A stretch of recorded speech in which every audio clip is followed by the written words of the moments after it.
उत्तर से दक्षिण तक सारे देश के लोग आके खड़े हुए थे। जब कोई पार्टी आज कांग्रेस से हाथ मिलाकर ये कहे कि वो जेपी की विरासत की बात करती है, तो मुझे लगता है जेपी जहां भी होंगे उनकी आत्मा को बहुत कष्ट होना होगा। वो कह रहे हैं नीतीश कुमार जी से, मैं तो कहना चाहूंगा लालू प्रसाद यादव जी तो अपनी बेटी का नाम मीसा रखा है।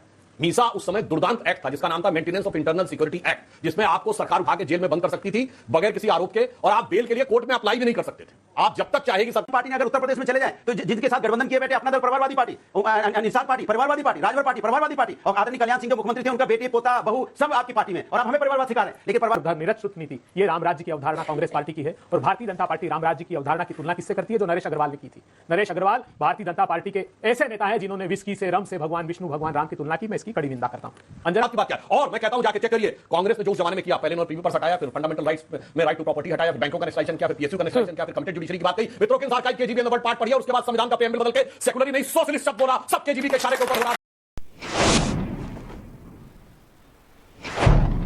अखिलेश बाबू का कि आप जेपी की जयंती के दिन समाजवादियों का अपमान कर रहे हैं और इसीलिए वो नीतीश बाबू की पार्टी से कह रहे हैं कि वो समर्थन आपसे खींच ले।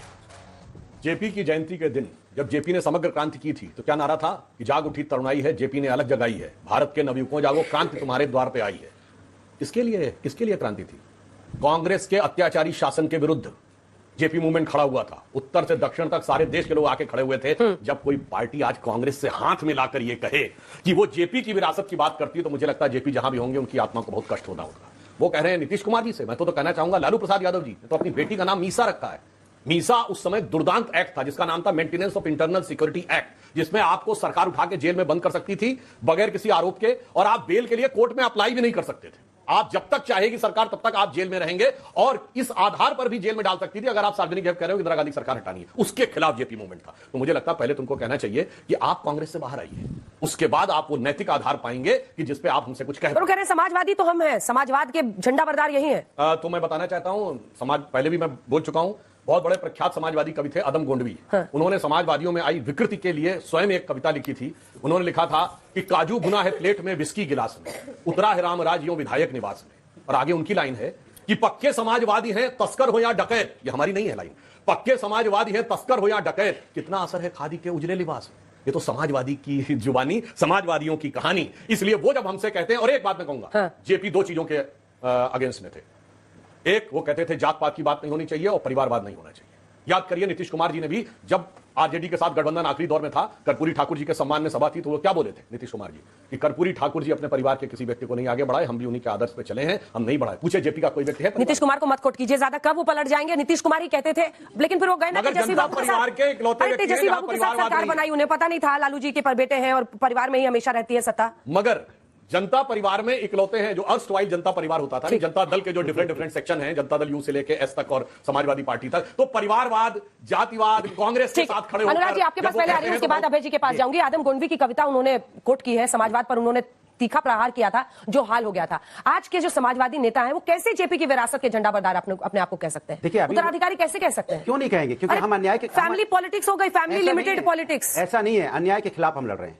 हम बेरोजगारी महंगाई के खिलाफ लड़ रहे हैं, जो उनका नारा हुआ करता था संपूर्ण क्रांति। और किसके खिलाफ? सत्ता के खिलाफ। उस समय सत्ता कांग्रेस की थी तो कांग्रेस के खिलाफ लड़ रहे थे। आज सत्ता आपकी है प्रभु, आज अत्याचार आपका है तो आपके खिलाफ लड़ रहे हैं। उनका विचार तो वही है ना कि सत्ता जब अन्याय करने लगे तो उसके खिलाफ आवाज उठानी है, लेकिन उस आवाज को आप दबाने की कोशिश कर रहे हैं कि जब कांग्रेस की थी सत्ता के खिलाफ उन्होंने आवाज उठाई थी और कहा था कि सत्ता जब अहंकारी हो जाए, सत्ता जब आम आदमी का मतलब भूल जाए तो उसको याद दिलाना पड़ता है। परिवारवाद की आप मत बात बोलिए, बड़ा हमें अब बेचारा पर लगता है आपको देख के। परिवारवाद के लोग हमें बताएंगे चौटाला जी की सरकार किसने बताई? एक मिनट, चौटाला जी की सरकार किसने बताई जरा बताइए। चौटाला जी फैमिली से नहीं आते, इन्होंने सरकार बनाई। पीडीपी के साथ परिवारवादी पार्टी नहीं, आपने सरकार बनाई। शिवसेना वहां परिवारवादी पार्टी नहीं, आपने सरकार बनाई। सिंधिया पूरी की पूरी फैमिली आप ले आए, सिंधिया आपकी पार्टी में पूरा खानदान आ गया, परिवारवादी नहीं है। और राजनाथ सिंह जी के बेटे भी तो परिवारवाद से आते हैं, बेटे विधायक हैं। अनुराग ठाकुर कहां से आते हैं? सारा का सारा पूरा परिवारवादी पार्टी ने अगर उत्तर प्रदेश में चले जाए तो जिनके साथ गठबंधन किए बैठे अपना दल परिवारवादी पार्टी, निषाद पार्टी परिवारवादी पार्टी, राजभर पार्टी परिवारवादी पार्टी, और आदरणीय कल्याण सिंह जो मुख्यमंत्री थे उनका बेटे पोता बहू सब आपकी पार्टी में, और आप हमें परिवारवाद सिखा रहे हैं। लेकिन परिवारवाद का नारा बदल दो, फिर पता क्या कहेंगे जब इनसे कहो परिवारवाद? नहीं नहीं नहीं, जो अध्यक्ष बनता है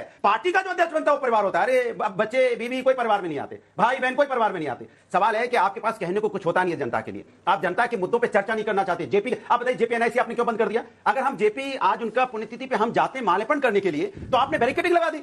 इतना डर गए आप जेपी मूवमेंट से? क्या वजह थी, क्या वजह थी? नहीं नहीं, सब कुछ है। और फिर नहीं, चिट्ठी लिखते हैं, चिट्ठी पता क्या लिखती है वहां? कंस्ट्रक्शन चल रहा है, बिच्छू वहां पे सांप बिच्छू मिल जाएंगे। अरे भैया डेंगू फैल रहा है तो आप उसको, डेंगू को तो नहीं रोक पा रहे, नालियों में डाल के कम से कम डालिए, डेंगू वेंगू रोकिए, वो नहीं रोक पा रहे, वहां बिच्छू आ गया हमें काट लेगा, इसलिए इनको चिंता हो रही। जनता को डेंगू का मच्छर काट रहा है उसकी चिंता इनको नहीं है, उसके लिए छिड़काव नहीं हो रहा है पूरे लखनऊ में। लेकिन हम मालेपन करने चले जाएंगे तो कहेंगे कंस्ट्रक्शन काम होता है, वहां जीव जंतु मिल जाएंगे। ये है भारतीय जनता पार्टी। ठीक है, छोटा सा इस पर जवाब उसके बाद जी के पास जाता हूं। हाँ। देखिए, ये कहते हैं कि दिल्ली से आगरा का एक्सप्रेस वे बनवा दिए थे 5 साल में और जेपी सेंटर नहीं बनवा पाए थे।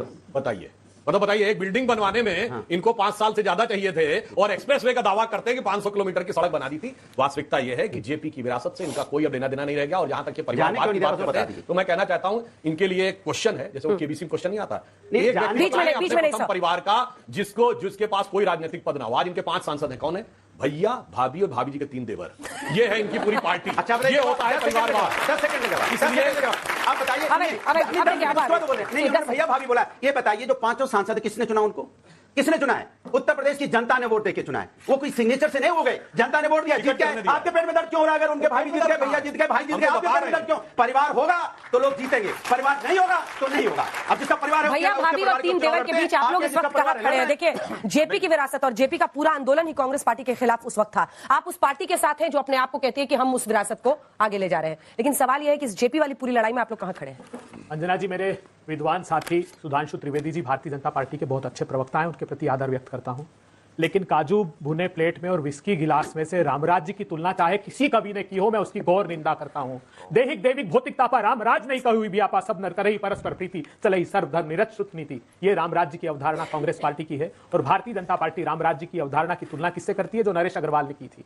नरेश अग्रवाल भारतीय जनता पार्टी के ऐसे नेता हैं जिन्होंने विस्की से, रम से भगवान विष्णु भगवान राम की तुलना की। मैं इसकी कड़ी निंदा करता हूं। अंजना जी ने बहुत अच्छा सवाल खड़ा किया। जयप्रकाश नारायण एक ईमानदार नेता थे। जनसंघ ने, जो आज की भारतीय जनता पार्टी, वो जनसंघ हुआ करती थी, जनसंघ ने अपने निजी हित साधने के लिए जयप्रकाश नारायण जी का भावनात्मक दुरुपयोग किया। मैं बहुत प्रमाण के साथ कहता हूं। कसूर क्या था इंदिरा गांधी का? कसूर यह था कि वो राजे रजवाड़ों के प्रीवी पर्स खत्म करना चाहती थी। वो जनता की गाड़ी कमाई के पैसे प्रति माह करोड़ों रुपए राजे रजवाड़ों को उनकी तनख्वाह के रूप में दिए जाते थे, उसको बंद करने का काम इंदिरा जी ने किया था। इंदिरा जी ने बैंकों का नेशनलाइजेशन किया था, क्योंकि बैंक ग्रामीण क्षेत्र में गरीब किसानों को लोन देना नहीं चाहते थे। कुछ मुट्ठी भर धन्ना सेठों के पास वो बैंक थे, उसका नेशनलाइजेशन किया उन्होंने। जमींदारी प्रथा का उन्मूलन किया। 1 मिनट, उसके खिलाफ भारतीय जनता पार्टी उन राजे रजवाड़ों के समर्थन में खड़ी हो गई और इंदिरा जी के खिलाफ एक षड्यंत्र किया। इंदिरा जी को अयोग्य करार दे दिया गया। एक चुनी हुई देश की प्रधानमंत्री, सांसद। कसूर क्या था कि एक यशपाल कपूर, जिन्होंने 7 जनवरी को अपना इस्तीफा दिया था और वो चुनाव एजेंट इंदिरा गांधी के थे, तो एक मंच और लाउड स्पीकर लगाने के नाम पे एक देश के प्रधानमंत्री को अयोग्य करार दे दिया। और ये वो राजनीतिक दल है जिसने जयप्रकाश नारायण के आंदोलन के बाद सत्ता की भूख मिटाने के लिए जनसंघ को ही समाप्त कर दिया और जनता पार्टी बना ली। जो अपने राजनीतिक दल का अस्तित्व समाप्त कर दे, वो देश के सच्चे हितों के लिए काम नहीं कर सकता।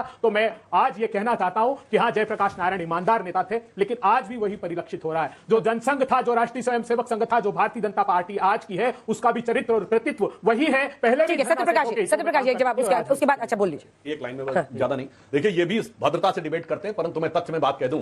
अगर आपने कहा राम राज्य के प्रति इतनी आस्था थी, तो जिस दिन राम को काल्पनिक कहने का हलफनामा दिया था, उस दिन राम के प्रति वास्तविक स्थिति क्या थी आपकी उजागर हो गई। दूसरा इनका फैक्ट बता दूं, ये कह रहे भारतीय जनता पार्टी ने, अरे इलाहाबाद हाईकोर्ट का जजमेंट था, इंदिरा गांधी जी को इलेक्शन मैल प्रैक्टिसेस का दोषी माना गया और उनकी सदस्यता रद्द कर दी गई। उसके बाद वो सुप्रीम कोर्ट गई। सुप्रीम कोर्ट ने यह कहा कि आप सदन की किसी कार्रवाई में भाग नहीं ले सकती हैं, सिर्फ बैठ सकती हैं। ये कोर्ट के डिसीजन थे और ये भारतीय, दूसरा इन्होंने कहा प्रीवी पर्स, कोई जाके चेक कर ले, प्रीवी पर्स 1968 में हटाए गए और ये 1975 की बात है, 7 साल के बाद की बात क्या। और मैं कहता हूं जाके चेक करिए, कांग्रेस ने जो उस जमाने में किया, पहले इन्होंने प्रीवी पर्स हटाया, फिर फंडामेंटल राइट्स में राइट टू प्रॉपर्टी हटाया, फिर बैंकों का नेशनलाइजेशन किया, फिर पीएसयू का नेशनलाइजेशन किया, फिर कमिटेड जुडिशरी की बात कही, मित्रों के archive KGB and the world part पढ़िए। उसके बाद संविधान का प्रीएम्बल बदल के सेकुलर नहीं सोशलिस्ट शब्द बोला, सब केजीबी के इशारे के ऊपर हो रहा था। आज सारे डॉक्यूमेंट अवेलेबल और जहां तक अवेलेबल है कि केजीबी का दावा है, आपको मुकदमा करना चाहिए उनके ऊपर जाकर। उन्होंने कहा सीधे पैसा इंदिरा जी के पास आता था, कांग्रेस पार्टी के पास आता था, यह भी आरोप। और ये यूरी बैजमेनेव जो उस समय पत्रकार बनकर रहता था, उसने कैनेडियन टीवी को 2005 के अपने इंटरव्यू में भी सारी बातें कही हैं। बस सर, बहुत सारी बात है, इवेग्ना एल्बर्टस की किताब स्टेट विद इन स्टेट्स में लिखा हुआ है, वो सारी बातें छोड़िए। इसलिए जो आप कर रहे थे वो समाज के लिए नहीं कर रहे थे, सत्ता की कुर्सी बचाने के लिए।